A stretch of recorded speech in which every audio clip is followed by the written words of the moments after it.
Hola, ¿qué tal? Mi nombre es Alonso Paguacho Portela y acabo de sustentar mi tesis titulada La representación de la rivalidad futbolística Perú-Chile en la prensa escrita peruana, análisis de los diarios El Comercio, La Prensa y La Crónica 1935-1947. A mí siempre me gustó el fútbol. Desde que entré acá a la Universidad Católica, siempre mis trabajos giraron alrededor de investigar el fútbol y yo consumía mucho prensa deportiva, pero consideraba que eso necesitaba, digamos, una aproximación más académica. Ya hace algunos años yo pude sustentar una tesis de maestría donde analicé la figura de Paolo Guerrero como héroe nacional.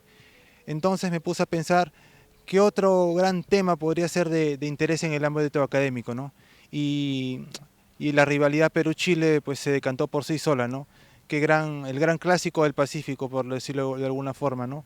Pero obviamente en la actualidad vemos que esta rivalidad está prácticamente naturalizada.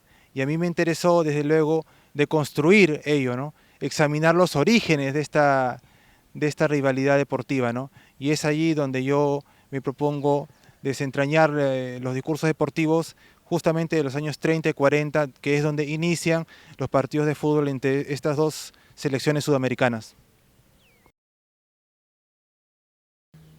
Mi investigación se desarrolló bajo un enfoque cualitativo y la herramienta principal fue el análisis crítico del discurso, ¿no? He visto que acá en nuestra facultad se han sustentado muchas tesis bajo este enfoque, lo que me parece muy bueno. Esta herramienta básicamente se busca desentrañar los repertorios interpretativos que se encuentran naturalizados a través de los discursos. Pueden ser periodísticos, pero también en el ámbito, por ejemplo, de la televisión o de la publicidad. En mi caso fueron periodísticos enfocándose en la prensa deportiva. También desarrollé un trabajo de búsqueda de archivo al yo examinar la prensa deportiva de las décadas del 30 y 40, diarios como El Comercio, La Prensa y La Crónica. Allí tuve que acudir muchos meses a revisar data en la Biblioteca Nacional, recopilar ahí las noticias, tabular y también separar las piezas periodísticas a través de titulares, bajadas, voladas, gráficos, columnas de opinión y diversas piezas periodísticas restantes. Una de las principales conclusiones de mi trabajo fue que durante las décadas del 30 y el 40, los discursos periodísticos deportivos construyeron los enfrentamientos entre peruanos y chilenos como una forma de hermanamiento a través del fútbol. Esto podría parecer un tanto contradictorio e incluso habría desconocimiento al respecto, tomando en cuenta que habría pasado muy poco tiempo de la finalización de la Guerra del Pacífico y la firma del Tratado del año 29, con la que se terminó el conflicto territorial y Tacna regresó al Perú y Arica permaneció en Chile. Por el contrario, a través de mi examen se pudo comprobar que el fútbol sirvió efectivamente como una suerte de puente simbólico para unir tanto peruanos y chilenos, por lo que podría afirmarse que el periodismo jugó ahí un rol clave, el periodismo y desde luego los periodistas deportivos. Y otra conclusión interesante a la que pude llegar fue la construcción del estilo nacional del fútbol peruano, la cual permanece y perdura de la misma manera hasta la actualidad.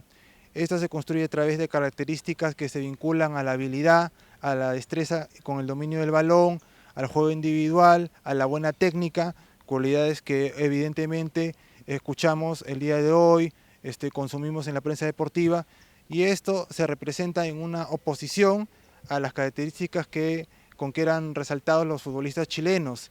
Ellos eran vistos como futbolistas fuertes, rápidos, veloces, de juego colectivo, y a través de eso considero yo, a través de mi estudio, que se está construyendo un paradigma de lo valioso, de lo estético, que si consideramos todo el siglo XX ha perdurado hasta la actualidad, ¿no? Vemos cómo tenemos elementos como Cristian Cueva, el Orejita Flores, Yosimar Yotún, que son resaltados por la prensa peruana deportiva actual como jugadores de buena técnica, de buen pie. Y si nos remitimos a los años 30, 40, también nuestros futbolistas eran visibilizados a través de esas mismas características, ¿no? El Manguera Villanueva, José María Lavalle, y me pareció muy interesante que, por decirlo de alguna forma, el estilo del fútbol peruano permaneció inmutable durante tantos años, ¿no? Esa es una conclusión muy interesante de mi trabajo.